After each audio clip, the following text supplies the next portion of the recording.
साथियों, समाज शिक्षक संघ यूट्यूब चैनल में आपका हार्दिक स्वागत। आज हम बात करने जा रहे हैं विभाग द्वारा नई लॉन्चिंग ऐप शाला दर्पण शिक्षक, जिसमें प्रत्येक टीचर्स को बच्चों की अटेंडेंस, क्लास टीचर है ही जो है वह ही ऑनलाइन करेगा बच्चों की उपस्थिति, अपनी हाजिरी ऑनलाइन, प्रपत्र 5 में संशोधन, अन्य किसी बच्चों के प्रपत्र विवरण 9 में एंट्री करना, कैसे करना है पूरी जानकारी लाइव देखते रहिए। सबसे पहले आपको प्ले स्टोर ओपन करना है। प्ले स्टोर पर ओपन करते ही आपने वहां सर्च करना है शाला दर्पण शिक्षक।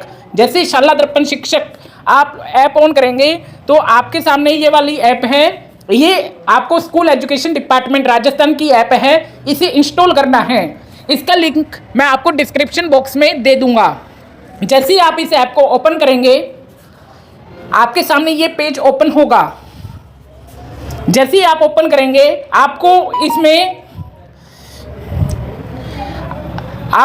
अपनी स्टाफ लॉगिन आईडी 7 अंकों की और साथ ही कैप्चा फिल करना है। फिर आपको लॉगिन करना है। लॉगिन करने के पश्चात आपके पास ओटीपी आएगा जो आपका शाला दर्पण पर रजिस्टर्ड मोबाइल है। ध्यान दीजिए, इस ऐप का अंत तक सुनिए। ये ऐप के माध्यम से ही अब बच्चों की ऑनलाइन उपस्थिति, प्रपत्र 9 में दर्ज करना, बच्चे का एडमिशन करना, समस्त कार्य इस ऐप के माध्यम से होंगे। अब इसमें आपको ओटीपी फिल करना है। मैं ओटीपी फिल करता हूं।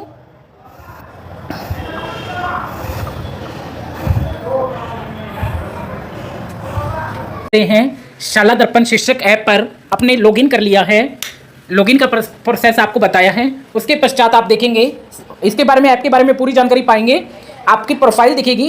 प्रोफाइल में आपका नाम, पदनाम, विषय, कोई भी जानकारी गलत है तो आप पीओ लॉगिन के माध्यम से इसे सही करवा सकते हैं। इसके पश्चात आप देखेंगे कि आप स्वयं की उपस्थिति दर्ज कर सकते हैं।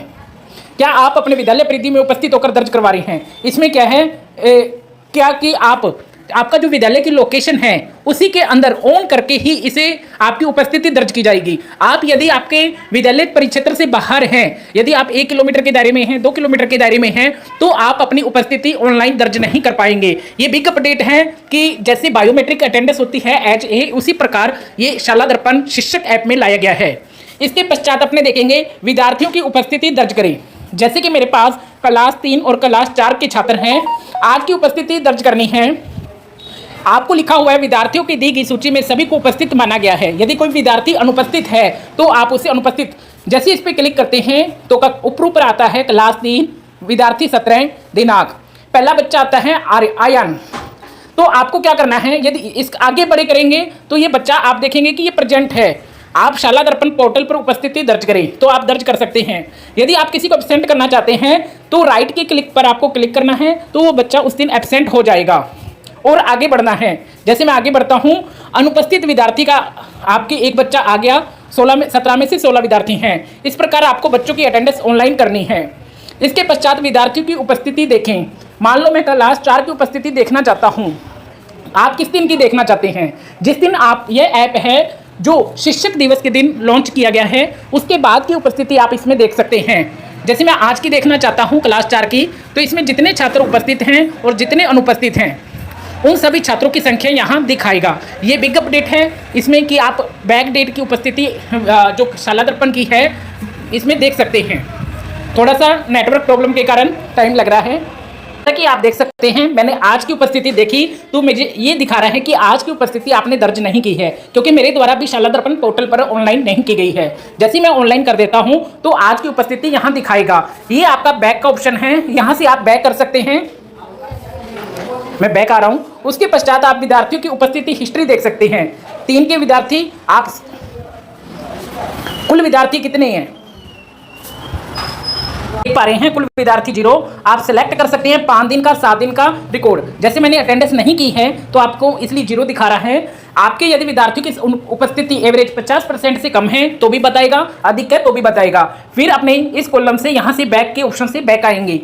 यहाँ से मैं बैक आता हूँ। अवकाश हेतु आवेदन। अवकाश हेतु आवेदन कहाँ से करना है आपने, ये देखिए, ये आपका अवकाश हेतु आवेदन का है ऑप्शन। जैसे आप यहाँ क्लिक करेंगे आपका छुट्टी का कारण जो भी है, जैसे मैं काजोल करता हूँ, आगे बढ़े। फिर उसी प्रकार जैसे अपने शाला दर्पण की स्टाफ लॉगिन से ये करते थे, यहाँ से आप छुट्टी का अवकाश का आवेदन कर सकते हैं। ये बहुत ही बढ़िया ऐप है। यहाँ से आप इसकी कोई सेटिंग चेंज करना चाहते हैं तो वो कर सकते हैं। जैसे कि मैं यहाँ से सेटिंग करके आपको ऑप्शन खोल के दिखाता हूँ। यहाँ आपके मान लो क्लास की मैपिंग नहीं की गई या क्लास गलत मैपिंग की गई है, तो यहाँ से आप रिफ्रेश कर सकते हैं। आपके विद्यार्थियों की संख्या सही नहीं आ रही तो आप यहाँ से रिफ्रेश कर सकते हैं। ये कॉलम है जो आपके विद्यार्थियों के लिए है, ये आपके कक्षा के लिए है, ये आप अपना लॉगिन का पिन चेंज करने के लिए है, और यहाँ पर आपको लॉग आउट का ऑप्शन भी मिल रहा है। ये वास्तव में बहुत ही बढ़िया ऐप है जिसका प्रत्येक शिक्षक को उपयोग करना आवश्यक है। अभी हाल ही में फिलहाल प्रत्येक विद्यालय के जो गवर्नमेंट सीनियर सेकेंडरी स्कूल है यानी PEEO स्कूल है, उसमें जो कार्यरत शिक्षक हैं सभी उनके लिए ये अनिवार्य रूप से लागू की गई है। इसी के तहत यह शहरी क्षेत्र के भी जितने विद्यालय हैं उनके लिए यह अभी वर्किंग कर रही है। अतः सभी शिक्षक इसी से उपस्थिति दर्ज करेंगे। ये कक्षा अध्यापक तो शाला दर्पण प्रभारी अपने कालांश को उचित समय दे सकेगा और उसके समय की बचत होगी। यह शिक्षा विभाग की एक अनूठी पहल है। इस ऐप में यदि आपके जो आप लॉगिन करेंगे, यदि आपकी ये आ रहा है कि आप कक्षा अध्यापक की मैपिंग नहीं हुई है, तो कक्षा अध्यापक की मैपिंग कैसे करनी है इसका भी लिंक आपको डिस्क्रिप्शन में दिया हुआ है। इसके बारे में पूरी जानकारी मैं आपको दे दूंगा। धन्यवाद। अधिक से अधिक साथियों को शेयर कीजिए ताकि शाला दर्पण शिक्षक के बारे में प्रत्येक शिक्षक साथी को पता हो, इसके बारे में जानकारी हो। ये आपका फर्ज है टीचर होने के नाते अधिक से अधिक साथियों को शेयर कर सके। धन्यवाद।